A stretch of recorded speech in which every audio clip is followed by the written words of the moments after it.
ನಮಸ್ಕಾರ ಸ್ನೇಹಿತರೆ, ವೀಣಾ ಅಡುಗೆಗೆ ಸ್ವಾಗತ. ಮನೆಗೆ ನೆಂಟರು ಬಂದಾಗ ಈ ಥರ ಮಟನ್ ಸಾಂಬಾರು ಒಂದು ಸಲ ಮಾಡಿ ನೋಡಿ. ತುಂಬ ರುಚಿಯಾಗಿರುತ್ತೆ. ತುಂಬ ಸಿಂಪಲ್ಲಾದ ರೆಸಿಪಿ ಅಂತಲೇ ಹೇಳ್ಬೋದು.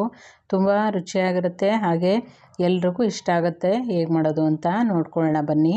ಅದಕ್ಕಿಂತ ಮೊದಲು ವೀಣಾ ಅಡುಗೆ ಚಾನಲ್ನ ಪ್ಲೀಸ್ ಸಬ್ಸ್ಕ್ರೈಬ್ ಮಾಡ್ಕೊಳ್ಳಿ, ಹಾಗೆ ಬೆಲ್ ಬಟನ್ನ ಕ್ಲಿಕ್ ಮಾಡಿ. ಹೀಗೆ ಮಾಡೋದ್ರಿಂದ ನಾನು ಹಾಕೋ ವಿಡಿಯೋನ ನೀವೇ ಮೊದಲಿಗೆ ನೋಡ್ಬೋದು. ಮೊದಲು ಸಾಂಬಾರಿಗೆ ಹುರ್ಕೋಬೇಕು. ಗ್ಯಾಸ್ ಆನ್ ಮಾಡಿ ಒಂದು ಬಾಣಲೆ ಇಟ್ಟಿದ್ದೀನಿ. 2 ಟೇಬಲ್ ಸ್ಪೂನಷ್ಟು ಎಣ್ಣೆ ಹಾಕ್ಕೊಳ್ತಾ ಇದ್ದೀನಿ. ಎಣ್ಣೆ ಎಲ್ಲ ಬಿಸಿ ಆದಮೇಲೆ 3 ಈರುಳ್ಳಿನ ದಪ್ಪದಾಗಿ ಕಟ್ ಮಾಡಿ 1 ಗೆಡ್ಡೆಯಷ್ಟು ಬೆಳ್ಳುಳ್ಳಿನ ಹಾಕ್ಕೊಳ್ತಾ ಇದ್ದೀನಿ. ಈರುಳ್ಳಿ ಎಲ್ಲ ಚೆನ್ನಾಗಿ ಹುರ್ಕೋಬೇಕು. ಈ ರೀತಿ ಹುರ್ಕೊಂಡು ಮಾಡಿದ್ರೆ ಮಟನ್ ಸಾಂಬಾರು ತುಂಬ ರುಚಿಯಾಗಿರುತ್ತೆ. ಹಾಗೆ ಈರುಳ್ಳಿ ಸ್ವಲ್ಪ ಕಲರ್ ಚೇಂಜ್ ಆಗೋವರೆಗೂ ಹುರ್ಕೋಬೇಕು. ಈ ರೀತಿ ಚೆನ್ನಾಗಿ ಬಾಡಿಸ್ಕೊಳ್ಳೋಣ. ಇಷ್ಟು ಹುರ್ಕೊಂಡ್ರೆ ಸಾಕಾಗುತ್ತೆ. ಈಗ ಗ್ಯಾಸ್ನ ಆಫ್ ಮಾಡಿಬಿಡೋಣ. ಈಗ ಮಸಾಲೆಗೆ ನಾನಿಲ್ಲಿ ಚಕ್ಕೆ ಲವಂಗದ ಪುಡಿನ 1/4 ಟೀ ಸ್ಪೂನಷ್ಟು ಹಾಕ್ಕೊಳ್ತಾ ಇದ್ದೀನಿ. ನಾನಿಲ್ಲಿ ಚಕ್ಕೆ ಲವಂಗದ ಪುಡಿ ಹಾಕಿದ್ದೀನಿ. ನೀವು 2 ಪೀಸಷ್ಟು ಚಕ್ಕೆ ಲವಂಗ ಹಾಕ್ಕೊಂಡ್ರೆ ಸಾಕಾಗುತ್ತೆ. 1/4 ಟೀ ಸ್ಪೂನಷ್ಟು ಅರಿಶಿನ ಪುಡಿ ಹಾಕ್ಕೊಳ್ಳೋಣ. 1 ಟೇಬಲ್ ಸ್ಪೂನಷ್ಟು ಕಾಳುಮೆಣಸನ್ನು ಹಾಕೋಬೇಕು. ಕಾಳುಮೆಣಸನ್ನು ಸ್ವಲ್ಪ ಜಾಸ್ತಿ ಹಾಕ್ಕೊಂಡ್ರೆ ಮಟನ್ ಸಾಂಬಾರು ತುಂಬ ರುಚಿಯಾಗಿರುತ್ತೆ. ನಾನಿಲ್ಲಿ ಶುಂಠಿ ಪೇಸ್ಟ್ನ ಹಾಕ್ತಾಯಿದ್ದೀನಿ, 1/2 ಟೇಬಲ್ ಸ್ಪೂನಷ್ಟು. ನೀವು 1 ಇಂಚಷ್ಟು ಶುಂಠಿ ಹಾಕ್ಕೊಂಡ್ರೆ ಸಾಕಾಗುತ್ತೆ. ಈಗ ಇದಕ್ಕೆ ಖಾರದ ಪುಡಿ ಹಾಕ್ತಾಯಿದ್ದೀನಿ, ಅಚ್ಚ ಖಾರದ ಪುಡಿ. ಈ ಸ್ಪೂನಲ್ಲಿ 3 ಸ್ಪೂನಷ್ಟು ಹಾಕ್ಕೊಳ್ತಾ ಇದ್ದೀನಿ.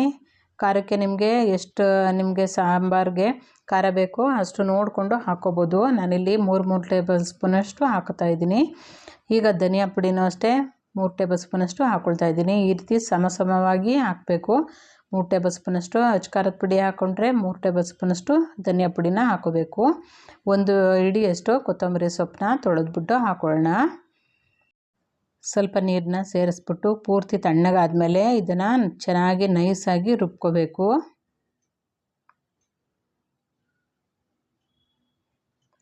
ಈಗ ಮತ್ತೆ ಗ್ಯಾಸ್ ಆನ್ ಮಾಡಿ ನಾನಿಲ್ಲಿ ಕುಕ್ಕರ್ ಇಟ್ಕೊಂಡಿದ್ದೀನಿ.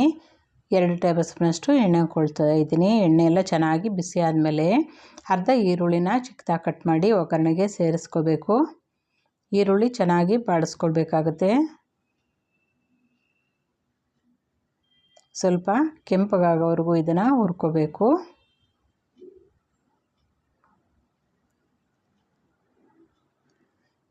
ನಾನಿಲ್ಲಿ 1 kgಯಷ್ಟು ಮಟನ್ನ ತೊಗೊಂಡಿದ್ದೀನಿ. ಚೆನ್ನಾಗಿ ತೊಳೆದ್ಬಿಟ್ಟು ನೀರೆಲ್ಲ ಚೆನ್ನಾಗಿ ಶೋಧಿಸ್ಕೊಂಡು ಇಟ್ಕೋಬೇಕು. ಈಗ ಒಗ್ಗರಣೆಗೆ ಮಟನ್ನ ಸೇರಿಸ್ಕೊಳ್ಳೋಣ. ಚೆನ್ನಾಗಿ ಹುರ್ಕೋಬೇಕು ಎಣ್ಣೆಯಲ್ಲಿ. ಹಾಗೆ ಮಟನಲ್ಲೂ ಎಣ್ಣೆ ಬಿಡೋದ್ರಿಂದ ಚೆನ್ನಾಗಿದ್ದನ್ನು ಒಂದು 5 ನಿಮಿಷ ಕಾಲ ಹುರ್ಕೋಬೇಕಾಗತ್ತೆ. ಈ ರೀತಿ ಹಾಗೆ ಈ ರೀತಿ ಎಲ್ಲ ಮಿಕ್ಸ್ ಮಾಡ್ಕೋಬೇಕು. ಹಾಗೆ ಒಂದು ಹಣ್ಣಾಗಿರೋವಂಥ ಟೊಮೊಟೊನ ಹಾಕ್ಕೊಳ್ತಾ ಇದ್ದೀನಿ. ತುಂಬ ಜಾಸ್ತಿ ಹಾಕೋಬಾರ್ದು. ಒಂದು ಚಿಕ್ಕ ಸೈಜನ್ನು ಟೊಮೊಟೊ ಹಾಕ್ಕೊಂಡ್ರೆ ಸಾಕಾಗುತ್ತೆ.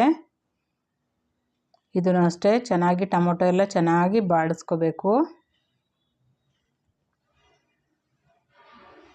ಈ ರೀತಿ ಚೆನ್ನಾಗಿ ಮಟನ್ನ ಈ ರೀತಿ ಕುಲುಕಬೇಕು.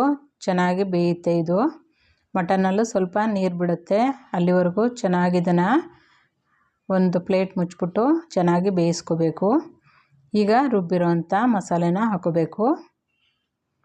ಮಿಕ್ಸಿ ಜಾರ್ಗೆ ಇನ್ನು ಸ್ವಲ್ಪ ನೀರನ್ನ ಸೇರಿಸ್ಬಿಟ್ಟು ಹಾಕ್ಕೊಳ್ತಾ ಇದ್ದೀನಿ. ಎಲ್ಲನೂ ಒಂದು ಸಲ ಮಿಕ್ಸ್ ಮಾಡ್ಕೋಬೇಕು.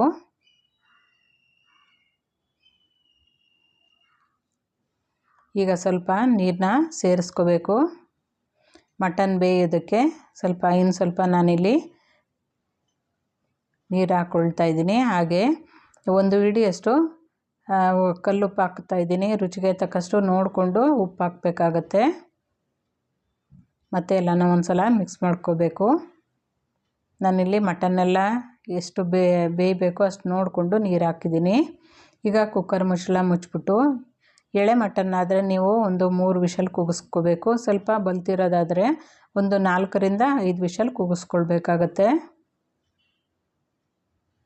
ಅಷ್ಟರಲ್ಲಿ ಕಾಯಿನ ರುಬ್ಕೊಳ್ಳೋಣ.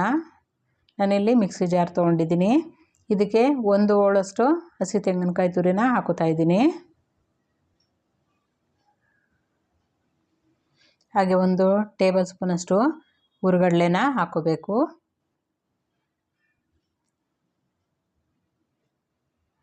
ಇದ್ರ ಜೊತೆ ಅರ್ಧ ಸ್ಪೂನಷ್ಟು ಹುರಿದಿರೋ ಅಂಥ ಅಕ್ಕಿ, ಹಾಗೆ 1/4 ಟೀ ಸ್ಪೂನಷ್ಟು ಹುರಿದಿರೋ ಅಂಥ ಗಸಗಸೆ ಹಾಕ್ಕೊಳ್ತಾ ಇದ್ದೀನಿ. ತುಂಬ ರುಚಿಯಾಗಿರುತ್ತೆ ಮಟನ್ ಸಾಂಬಾರಿಗೆ ಈ ರೀತಿ ಹಾಕ್ಕೊಂಡ್ರೆ. ಸ್ವಲ್ಪ ನೀರನ್ನ ಸೇರಿಸ್ಬಿಟ್ಟು ಇದನ್ನು ಅಷ್ಟೇ ಚೆನ್ನಾಗಿ ನೈಸಾಗಿ ರುಬ್ಕೋಬೇಕು. ಈ ರೀತಿ ಕಾಯಿನ ನೈಸಾಗಿ ರುಬ್ಕೊಂಡ್ರೆ ತುಂಬ ಚೆನ್ನಾಗಿ ರುಚಿಯಾಗಿ ಬರುತ್ತೆ ಮಟನ್ ಸಾಂಬಾರು. ಈಗ ತೆಗೆದಿಟ್ಕೊಳ್ಳೋಣ. ಈಗ ಮಟನ್ನೆಲ್ಲ ಬೆಂದಿದೆ ಅಂತ ಒಂದು ಸಲ ಚೆಕ್ ಮಾಡ್ಕೋಬೇಕು. ನಾನಿಲ್ಲಿ 4 ವಿಷಲ್ ಕೂಗಿಸ್ಕೊಂಡಿದ್ದೀನಿ. ಚೆನ್ನಾಗಿ ಬೆಂದಿದೆ, ನೋಡ್ತಾ ಇರ್ಬೋದು. ಒಳ್ಳೆ ಕಲರು ಬಂದಿದೆ. ಈಗ ಒಂದು ಪೀಸ್ ತೆಗೆದುಬಿಟ್ಟು ಒಂದು ಬಟ್ಲಲ್ಲಿ ಸ್ವಲ್ಪ ನೀರು ಹಾಕಿ ಚೆಕ್ ಮಾಡ್ಕೋಬೇಕಾಗುತ್ತೆ ಬೆಂದಿದೆಯಾ ಅಂತ ಅಂದ್ಬಿಟ್ಟು. ತುಂಬ ಬಿಸಿ ಇರೋದ್ರಿಂದ ಸ್ವಲ್ಪ ಈ ರೀತಿ ನೀರನ್ನ ಮಿಕ್ಸ್ ಮಾಡ್ಕೋಬೇಕು. ಸ್ವಲ್ಪ ತಣ್ಣಗೆ ಮಾಡಿಕೊಂಡು ನೋಡ್ತಾ ಇರ್ಬೋದು ಚೆನ್ನಾಗಿ ಮಟನ್ನು ಬೆಂದಿದೆ. ನಾನಿಲ್ಲಿ ಒಂದು ಬಾಣಲೆಗೆ ಸಪ್ರೇಟಾಗಿ 2 ಸೌಟಷ್ಟು ಈಗ ನಾವಿಲ್ಲಿ ಮಟನೆಲ್ಲ ಬೇಯಿಸಿಟ್ಕೊಂಡಿದ್ವಲ್ಲ ಖಾರ, ಅದನ್ನು 2 ಸೌಟಷ್ಟು ಖಾರ ಹಾಕ್ಕೊಳ್ತಾ ಇದ್ದೀನಿ. ಈ ರೀತಿ ಸಪ್ರೇಟಾಗಿ ಗೊಜ್ಜು ಹಾಕ್ಕೊಂಡ್ರೆ ತುಂಬ ರುಚಿಯಾಗಿರುತ್ತೆ. ಹಾಗೆ ಅರ್ಧ ಸೌಟಷ್ಟು ಈಗ ರುಬ್ಬಿರೋಂಥ ಕಾಯಿನ ಹಾಕ್ಕೋಬೇಕು. ಚೆನ್ನಾಗೆಲ್ಲನೂ ಒಂದು ಸಲ ಮಿಕ್ಸ್ ಮಾಡ್ಕೋಬೇಕು. ಈ ರೀತಿ ಮಟನ್ ಅಥವಾ ಚಿಕನ್ ಸಾಂಬಾರು ಮಾಡಿದಾಗ ಈ ಥರ ಸಪ್ರೇಟಾಗಿ ಗೊಜ್ಜನ್ನು ಮಾಡ್ಕೊಳ್ಳಿ, ತುಂಬ ರುಚಿಯಾಗಿರುತ್ತೆ ಸ್ನೇಹಿತರೆ. ಚೆನ್ನಾಗೆಲ್ಲನೂ ಒಂದು ಸಲ ಮಿಕ್ಸ್ ಮಾಡ್ಕೋಬೇಕು. ಈಗ 1 ಗೆಡ್ಡೆಯಷ್ಟು ಬೆಳ್ಳುಳ್ಳಿನ ಬಿಡಿಸ್ಬಿಟ್ಟು ಸಿಪ್ಪೆ ಎಲ್ಲ ಬಿಡಿಸ್ಬೇಕು. ಹಾಗೆ ಚೆನ್ನಾಗಿ ಚಚ್ಚಿ ಹಾಕ್ಕೋಬೇಕಾಗತ್ತೆ.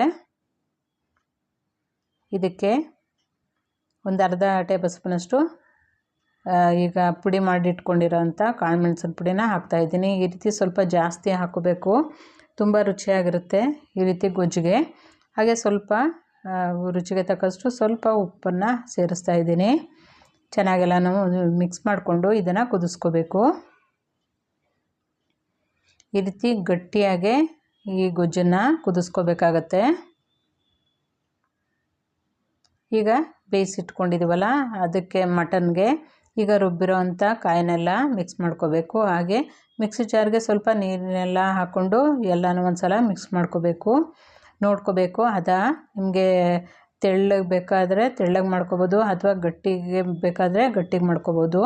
ಮಟನ್ ಸಾಂಬಾರು ಯಾವಾಗಲೂ ತೆಳುವಾಗಿದ್ದರೆ ಚೆನ್ನಾಗಿರುತ್ತೆ. ನಾನಿಲ್ಲಿ ಇನ್ನು ಸ್ವಲ್ಪ ಮಿಕ್ಸಿ ಜಾರ್ಗೆಲ್ಲ ನೀರನ್ನ ಸೇರಿಸ್ಬಿಟ್ಟು ನೀರನ್ನ ಹಾಕ್ಕೊಳ್ತಾ ಇದ್ದೀನಿ.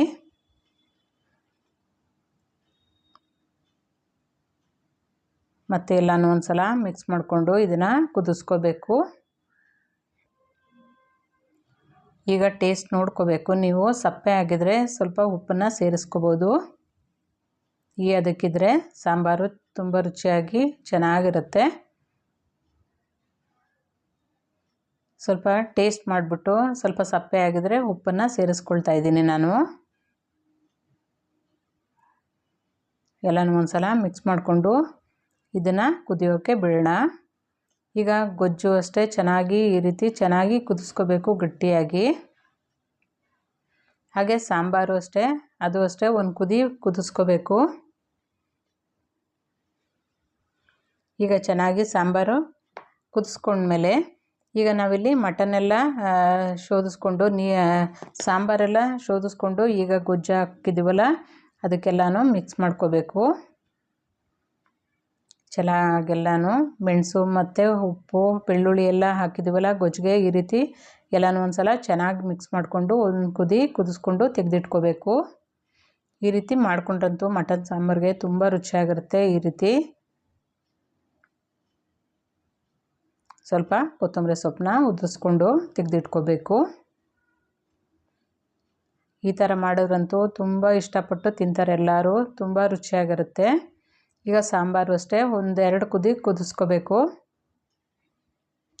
ಈ ರೀತಿ ನೊರೆ ಎಲ್ಲ ಹೋಗಬೇಕು ಅಲ್ಲಿವರೆಗೂ ಕುದಿಸ್ಕೊಂಡು ತೆಗೆದಿಟ್ಕೊಂಡಂತೂ ತುಂಬ ರುಚಿಯಾಗಿರುವಂಥ ಮಟನ್ ಸಾಂಬಾರು. ಈ ರೀತಿ ಒಂದು ಸಲ ನೆಂಟರು ಬಂದರೆ ಮನೆಗೆ ಅಥವಾ ನಿಮಗೆ ಸಂಡೇ ಸ್ಪೆಷಲಾಗಿ ಮಾಡ್ಕೊಂಡ್ರಂತೂ ತುಂಬ ರುಚಿಯಾಗಿರುತ್ತೆ. ಮನೆಯಲ್ಲಿ ಎಲ್ಲರೂ ಇಷ್ಟಪಟ್ಟು ತಿಂತಾರೆ. ಹಾಗೆ ಇದ್ರ ಜೊತೆ ನಾನಿಲ್ಲಿ ಬಿಸಿ ಅನ್ನಕ್ಕೆ ಮಾಡಿದ್ದೆ, ನೀವು ಮುದ್ದೆಗೆ ಮಾಡ್ಕೋಬೋದು, ತುಂಬ ರುಚಿಯಾಗಿರುತ್ತೆ ಸ್ನೇಹಿತರೆ. ಹಾಗೆ ಚಿಕನ್ ಫ್ರೈನೂ ಸಹ ಮಾಡಿದ್ದೆ, ಇದನ್ನು ಅಷ್ಟೇ ಅಪ್ಲೋಡ್ ಮಾಡಿದ್ದೀನಿ ಸ್ನೇಹಿತರೆ, ಅದು ಅಷ್ಟೇ ಒಂದು ಸಲ ಚೆಕ್ ಮಾಡ್ಕೊಳ್ಳಿ. ತುಂಬ ರುಚಿಯಾಗಿರೋಂಥ ಮಟನ್ ಸಾಂಬಾರು ಒಂದು ಸಲ ಟ್ರೈ ಮಾಡಿ ಸ್ನೇಹಿತರೆ. ಹೊಸೊಬ್ಬರು ಸಹ ಮಾಡ್ಬೋದು, ಅಷ್ಟು ರುಚಿಯಾಗಿರುತ್ತೆ. ತುಂಬ ಸಿಂಪಲ್ ರೆಸಿಪಿ ಅಂತಲೇ ಹೇಳ್ಬೋದು.